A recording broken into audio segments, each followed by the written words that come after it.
রমজান সামনে, আমার এতগুলো কথা বলার উদ্দেশ্য এটাই।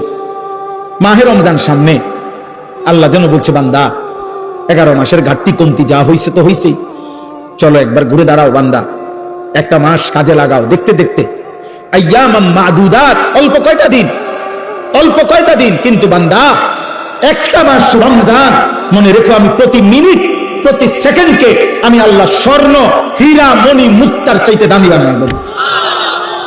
সেজদা দিবা একটা, আমি আল্লাহ গুনবো 70টা। সেজদা দিবা একটা, আমি কারো জন্য গুনবো 700, কারো জন্য 7,000, কারো জন্য 70,000, কারো জন্য 7 লাখ, কারো জন্য 70 লাখ, কারো জন্য 7 কোটি, কারো জন্য 70 কোটি, কারো জন্য 70,000 কোটি, কারো জন্য 70 লক্ষ কোটি। খোদার কসম হাদিসে আছে, কারো জন্য আল্লাহ ফেরেশতাকে বলবে, ফেরেশতা তুই পারতি না লিখতি সংখ্যাটা, আমি আসমানওয়ালা রব, আমি লিখবো।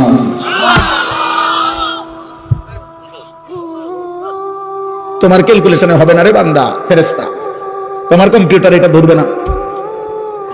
আনা আজিজি বিহি, আমার রোজাদার বান্দার প্রতি সেকেন্ডের বিনিময়ে আমি লিখবো। আমি তুই ভাবতা না, সেই রমজান আমাদের সামনে, এইটাই মনে করাইতে আসছি। বলছি যে কিশোর ভাই, যুবক ভাই, গত 11 মাসের ব্যস্ততা থেকে বাবা মা বোন, পর্দার আড়ালের মা, উপস্থিত বয়স্ক চাচা বাবা, অভিভাবক, সবাই আমরা মুসলমান। আরেকবার ঘুরে দাঁড়া, রমজানকে কাজে লাগা।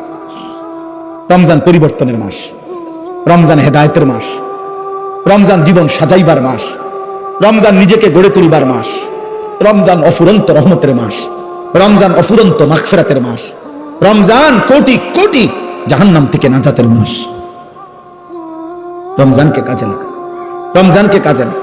সারা বছরের দুনিয়া, উপার্জন, ব্যবসা, চাকরি, সারা বছরের পড়ালেখা, সবকিছুর চাইতে ব্যস্ততা ছেড়ে রমজানকে ভিন্নভাবে সাজান। আল্লাহ আমাদেরকে তৌফিক দান করে, বলেন আলহামদুলিল্লাহ। তাইলে আমার কথা শেষ।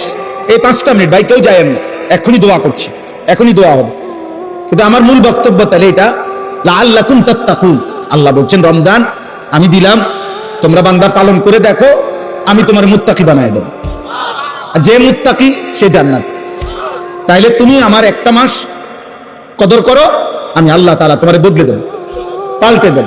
এই জন্য ইনশাআল্লাহ রমজানকে সামনে রেখে যুবক ভাই, কিশোর ভাই, যদি বুঝে থাকো আব্বা, তো গুনাহ ছাড়ো, আল্লাহর নাফরমানি ছেড়ে নিজেকে নতুন ভাবে আখিরাতের আলোকে গড়বার জন্য চেষ্টা করি। আল্লাহ আমাদেরকে তৌফিক দান করে। আলহামদুলিল্লাহ।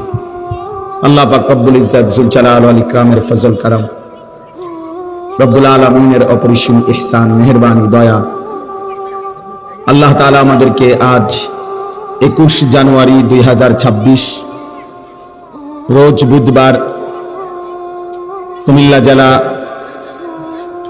দেবিদ্বার উপজেলাধীন দারুল উলুম মাদ্রাসার আজকের এই 32তম বার্ষিক ওয়াজ মাহফিলে আল্লাহ তাআলাই আমাদেরকে আসবার, বসবার, আল্লাহর জন্যই জমা হওয়ার তৌফিক দান করেছেন। আলহামদুলিল্লাহ। নওজোয়ান ভাই, তোমরা যে কয়েকজন ভাই আসছো সামনে, তোমরা কষ্ট করে বসো। এই যে ছেলেরা ভাই, তোমরা দয়া করে বসো ভাই, প্রত্যেকেই বসো ভাই। আমি আদেশ করলাম এটা। যদি কারো একান্ত বসতে অসুবিধা হয়, কোনো পেরেশানি থাকে, চলে গেলে ভালো হয়।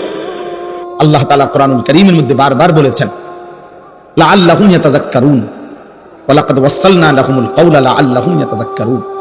আমি আল্লাহ আমার কথাগুলো বারবার বলেছি। ওয়াসালনা মানে হলো এক কথা বারংবার বলা। আল্লাহ বলেন আমি আমার কথাগুলো বারবার বলেছি, কেন?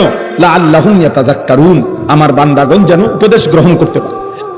এটা মাকসাদ, উপদেশ যেন হাসিল হয়। এজন্য আল্লাহ তাআলা একই কথা কোরআনুল কারীমে বারবার বলছে। 3 কথা পুরা কোরআনের বক্তব্য, তাওহীদ, রিসালাত, আখিরাত। কোরআনুল কারীমের প্রত্যেক আয়াতে এই কোনটার একটা, হয় আল্লাহর প্রতি ঈমান, নয়তো রাসূলের কথার প্রতি ঈমান, নয়তো আখিরাতের প্রতি ঈমান। হয়তো ঈমান শিখাইছে, নয়তো কোনো ইবাদত আমলের কথা বলছে, নয়তো আখিরাতের ভয় দেখাইছে। এই কথাই ঘুরে ঘুরে, এই 3টি কথাই ঘুরে ঘুরে কোরআনে কখনো ঘটনা উল্লেখ করছে, কখনো মাসআলা উল্লেখ করছে, কখনো উপমা দৃষ্টান্ত উল্লেখ করছে, কিন্তু মূল মাকসাদ বান্দার ভিতরে যেন আল্লাহর প্রতি ঈমান, রাসূলের কথার প্রতি ঈমান, আখিরাতের প্রতি ঈমান যেন মজবুত হয়। এই জন্য বারংবার বলছে ইয়া আইয়ুহাল্লাযীনা আমানু, এই কথাইটা হে ঈমানদারগণ কোরআনুল কারীমের মধ্যে 89 বার আছে। এতবার কেন? 89 বার আছে। আল্লাহ তাআলা চেয়েছেন প্রত্যেকবার হে ঈমানদারগণ, হে আমার প্রিয় বান্দাগণ। এটা বলার দ্বারা আমাদেরকে আল্লাহ তাআলা আন্তরিকতাপূর্ণ মহব্বতের শব্দ দিয়ে বুঝাইতে চাইছেন, বান্দা তুমি আমার প্রিয়, তুমি ঈমানদার, অতএব তুমি আমার কথার প্রতি মনোযোগী হও। 89 বার আমি তোমাকে এক শব্দে ডেকেছি, তুমি আমার কথা প্রত্যাখ্যান করো। আকিমুস সালাহ, এই নামাজের কথা 82 বারের চাইতেও বেশি আল্লাহ তাআলা উল্লেখ করছে এক কথাই। এতবার কেন বললেন? যেন আল্লাহ বলতে চাচ্ছেন বান্দা তবুও আমি চাই বারবার বলে তুমি যেন সেজদা করো। আদম আলাইহিস সালাম এবং ইবলিস এর ঘটনা, যে সেজদা করতে বলছে, অন্যান্য ফেরেশতাগণ সেজদা করছে কিন্তু ইবলিস সেজদা করে নাই। এই সেজদা না দেওয়ার কারণে ইবলিস চিরবিতাড়িত হয়েছে। এই কথাইটা কোরআন শরীফে 10 বার আছে।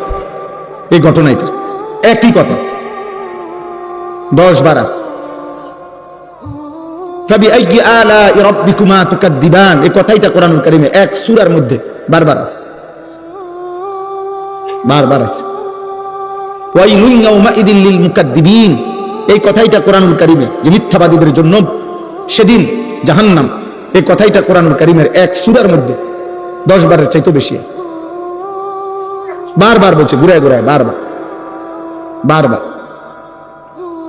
অতএব প্রিয় ভাই, নওজোয়ান বাবা, পর্দার আড়ালের মা বোন, প্রত্যেকের কাছে এটা বোঝা উচিত যে আমার মালিক আমার কাছে মালিক হয়েও, সৃষ্টিকর্তা হয়েও, সব খাওয়াইয়া সব পড়াইয়া সব দিয়েও তিনি আমার কাছে বারবার বলেছেন, অথচ তিনি একবার বললেই সেটা আদেশ। এবং এত বড় মালিকের একবার শুধু ইশারা দিল, এমন মালিকের নারাজ করা, অসন্তুষ্ট করা বিবেকবান হিসাবে উচিত না, উচিত। যে আমার প্রতি এত বেশি দয়া করেন, অনুগ্রহ করেন, 24 ঘন্টা এমন মুনিবের অকৃতজ্ঞ, এমন মুনিবের প্রতি এত বড় সৃষ্টি দিয়ে যিনি আমাকে লালন পালন করছেন, তার কথাকে প্রতিনিয়ত প্রত্যাখ্যান করা, তার চাইতে নিকৃষ্ট বেয়াদব আর কেউ হয় না। এই জন্য আমি প্রত্যেক দিন এটা বলি যে যারা নামাজ পড়ে না, মুসলিম পরিচয় দিয়ে, মুসলমান পরিচয়ধারী যেই কিশোর, যেই যুবক, যেই নারী, যেই পুরুষ, যার কপালে সেজদা নাই অথচ নিজেকে মুসলমান পরিচয় দেয়, তার চাইতে নিকৃষ্ট বেয়াদব আসমানের নিচে জমিনের উপরে কোনো জানোয়ারও হয় না। এটা কোনো জানোয়ারের আইটেমও করে না, মানুষ তো দূরে থাকে। কারণ এত বড় অকৃতজ্ঞ, এত বড় বেয়াদব, এত বড় নাশুকর, যে এত কিছু দিয়ে 24 ঘন্টা যিনি তাকে লালন পালন করছেন, সে তাকে একটি সেজদাও দেয় না। এই মানুষের কোন প্রকারে আইটেমের মধ্যে ওরে জানোয়ারও ঘৃণা করে। এই জন্য কোনো কোনো বুজুর্গানে দিন বলে, বেনামাজিকে কুত্তাও ঘৃণা করে, বেনামাজিকে শুকরও ঘৃণা করে। এই জন্য বাবা এটা বোঝা উচিত, আত্মপরিচয় মিলাবেন। পড়ালেখা আপনারা যেমন করছেন আমরাও করছি, আমরা কোনো ঘোড়ার ঘাস কাটছি না। আপনারা যারা স্কুল কলেজে পড়ছেন আমরাও পড়ালেখাই করছি, আমরা সিরাসা পাইছি না। বাকি আসেন আমরা বইয়া মিলান, আপনি পড়ছেন কদ্দুর, আমরা পড়ছি কদ্দুর, চলেন আসেন। 16 বছর আপনি পড়ালেখা করে মালিক চিনলেন না, কি ঘোড়ার ঘাস কাটলেন। 16 বছর জ্ঞান অর্জন করেও বুঝলেন না যে সৃষ্টিকর্তাকে সেজদা দেওয়া উচিত। আমি তো 6 বছর বয়সে মুক্তবে থাকতেই বুঝছি আল্লাহকে সেজদা দেওয়া উচিত। আলহামদুলিল্লাহ, আমাদের নুরানি মাদ্রাসার নুরানির বাচ্চাও তো বুঝে, আমাদের মাদ্রাসাগুলোতে যে বাচ্চা পড়ে 6 বছরের, ওও তো বুঝে যে মুসলমান আমি। পিচ্ছি বাচ্চাটাও বুঝে 5 ওয়াক্ত নামাজ পড়তে হয়। আর 18 বছরের এই দামরা, 24 বছরের এই দামরা, ওই পড়লো কি, ওই শিখলো কি, ওর বাপেরে কি শিখাইলো, ওর প্রতিষ্ঠানে ওই কি শিখলো, ওই 18 বছর বয়সও বুঝে নাই যে সেজদা দিতে হয়। আলহামদুলিল্লাহ আমাদের 6 বছরের বাচ্চা 5 ওয়াক্ত নামাজ পড়ে।